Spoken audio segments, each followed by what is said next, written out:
Living water loves to move, to dance and flow and spiral and cascade.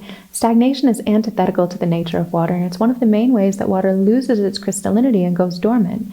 When water is bottled or stored in a tank, it starts to go to sleep and lose its electromagnetic vitality. The same can be said of water that's forced to move in unnatural ways, like pressurized pipes and right angles that can also devitalize water. And yet that's the water that most folks drink. So the best way to restore water's life force energy is to mimic its movement patterns through nature.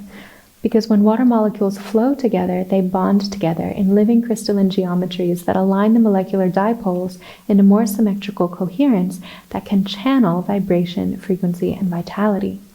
Movement is medicine, and when we drink water that has danced in spirals, which is nature's pattern of creation, we also become more invigorated and more coherent, because what we do to water, we do to ourselves.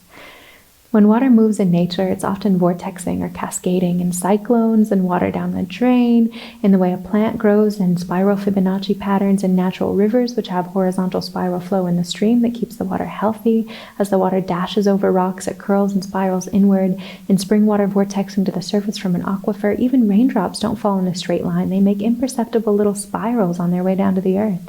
Everywhere in nature, water is vortexing, generating more vivacity and crystallinity. And we want to do the same with our drinking water so that we can come into greater harmony with nature's wisdom.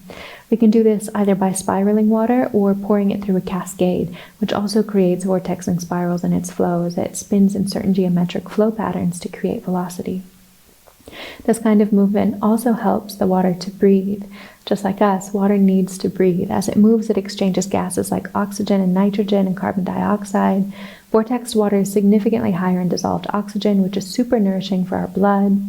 So let's keep in mind that even though filtration is important, water really needs revitalization because of how damaged and denatured and dormant most water is. Filtration doesn't bring water back to life. Purified water is still comatose.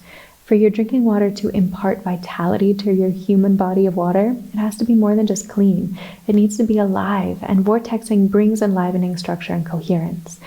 Find my top recommendations for water vortexers and structures and cascades in the Water Structures collection at waterislife.shop.